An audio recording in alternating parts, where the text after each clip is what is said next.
Según los ganaderos, el precio del novillo en pie está bajando, pero el de la carne está subiendo. Ellos atribuyen esta incoherencia a la especulación, aunque los expertos también le dan un peso al alza en las materias primas por cuenta del dólar. Marta Olaya. Mónica, sea cual sea la razón, los colombianos están bajándole a la carne en su dieta y supliendo esas proteínas, especialmente por pescado que se alimenta sin insumos que se compran en dólares. Este año el precio de la carne de res ha subido un 17.7% según cálculos del DANE. Los ganaderos señalan que mientras al productor se le bajó el precio del ganado en pie en más de un 18%, esa caída no se está viendo reflejada en el precio final, por lo que se trataría de una especulación. Cuando el precio del novillo sube, el precio de la carne inmediatamente sube, pero si el precio del novillo cae, como está ocurriendo en los últimos meses, el precio de la carne no baja.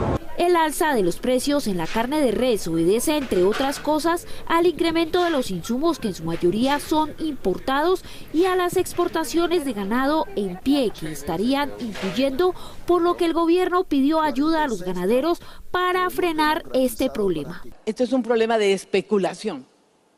Seguramente ustedes no tienen nada que ver con esto, pero yo sí les vengo a pedir un favor. Necesito que me ayuden a entender cómo frenamos esto. Pese a que Fedegan, el gremio ganadero, distaba de algunas posturas del gobierno Petro, respaldaron su propuesta de revivir los mataderos municipales para eliminar los monopolios que afectan el precio de la carne. Esa postura del presidente Petro es absolutamente posible. Hoy hay muchas plantas de carácter municipal que están atendiendo el mercado interno. Según el DANE, la carne de res es la que más pesa dentro del sector de alimentos. Los hogares colombianos dedican 1.9% del total de su gasto a la compra de carne de res y sus derivados. Es importante aclarar también que este rubro de carne de res y derivados es el que más pesa dentro de alimentos. Noticias 1 habló con algunos carniceros, quienes aseguraron que el precio de la carne de res se ha duplicado en el último año, lo que ha tenido un impacto negativo en las ventas. El precio de la carne alrededor de antes de pandemia estaba en promedio oscilando entre 9.800 y 10.500. Hoy en día, para hoy la carne está en promedio a una libra a precio público promedio de 15.000 pesos libra.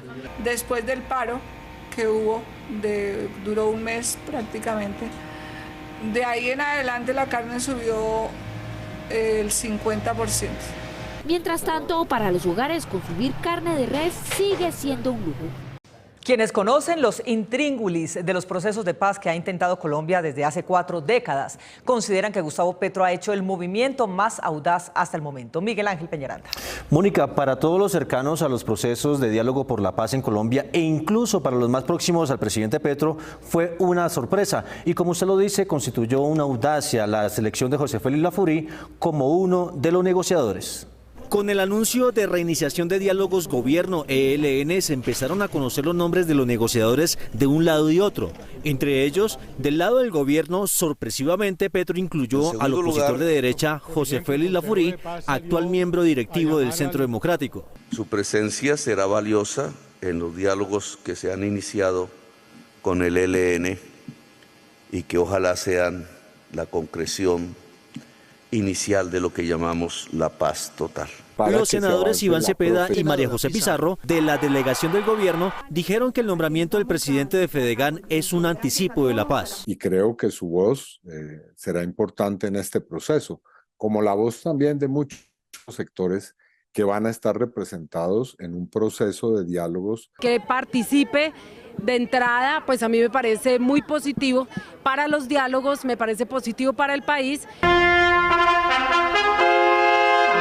Hoy en el desarrollo del diálogo regional en Bogotá, Luis Fernando Velasco, consejero presidencial para las regiones, calificó de audaz la designación de Lafouré y confesó que le impactó lo que hizo Petro. Muchos nos extrañamos, yo mismo me extrañé, pero ¿sabe cuál es el mensaje poderoso que envió el presidente primero? Que no tenemos nada que esconder en la paz total. El analista político y abogado Ramiro Bejarano dijo que más allá del mensaje positivo del gobierno a todas las fuerzas políticas, esta es la oportunidad de esa guerrilla de materializar el camino de la paz. Los helenos tienen que entender que esta es la última oportunidad que tienen de hacer la paz y de incorporarse a la vida civil. Bienvenidos a ella y bienvenida que sea la paz. La senadora del Partido Verde, Andrea Padilla, conocida por controvertir las posiciones de la FURI en el gremio ganadero, espera que se materialice acciones de paz en la redistribución de tierras. A mí me parece que es una decisión audaz porque José Félix Laforí ha sido un común denominador entre la guerra por señalamientos de acaparamiento de tierras y el cambio climático. El jefe máximo del Centro Democrático, Álvaro Uribe Vélez, publicó una carta en las últimas horas reconociendo la invitación del presidente Petro a uno de sus más importantes militantes, pero declaró escepticismo sobre el resultado de los acuerdos con el ELN. La participación del doctor Laforí por invitación del presidente Petro puede contribuir a aproximar un aceptable nivel de acuerdo nacional sobre el tema que requiere reflexión y hechos de paz del ELN. La esposa de Laforí y uno de los alfiles más importantes del uribismo, la senadora María Fernanda Cabal, manifestó públicamente su incomodidad por la aceptación de su esposo a la invitación de Petro. La decisión que tomó José Félix es audaz y yo reitero que creo que él debe considerar ser un observador, no tener un involucramiento superior en las negociaciones. Aunque los nombres de todos los negociadores no han sido revelados, el encuentro de los dos grupos pasado mañana se hará en Caracas. Aunque el gobierno Petro ha cedido varios puntos importantes de la reforma tributaria en beneficio de su aprobación en el Congreso, varios tanques de pensamiento y entidades del sector económico continúan preocupados por los efectos de la misma a mediano y largo plazo. El proyecto de reforma tributaria, hasta donde va su aprobación en los debates en el Congreso, ya ha sufrido varias modificaciones respecto al texto inicial presentado por el gobierno el pasado 8 de agosto. Esto debido a las transacciones con los parlamentarios que son necesarias si la administración quiere asegurar su aprobación final, lo que solo se logra con la mayoría de votos tanto en Senado como en Cámara. Sin embargo, todavía hay grandes puntos en discusión. Para el Centro de Estudios Económicos ANIF, estas son las revisiones que se deben hacer para el segundo debate. Lo que nosotros hemos insistido muchas veces es seguir revisando el tema de dividendos y de ganancia ocasional para que la tributación, porque hoy en día lo que está quedando es una doble tributación para los accionistas de empresas, tienen que tributar sobre las utilidades, después sobre los dividendos, eso hay que revisarlo. Luis Fernando Mejía, director de Fedesarrollo, hizo un llamado al gobierno para que le dé una segunda mirada a las sobretasas incluidas en la iniciativa. Creo que vale la pena revisar si es necesario introducir tantas sobretasas. La del sector, por ejemplo, hidroeléctrico podría eventualmente generar presiones al alza adicional en las tarifas de energía, podría aumentar demasiado la carga del sector minero energético. Pese a que el sector bancario destaca los cambios que ha tenido la reforma desde el pasado 8 de agosto hasta la fecha, también tiene sus propias peticiones. Presentamos al gobierno varias propuestas, pero no se acogieron y nos encantaría, creemos que todavía es momento, digamos, de incluir algunas de ellas, en particular que cuando hay grandes operaciones de efectivo sea obligación de quien tiene el efectivo de hacer un reporte a la DIAN.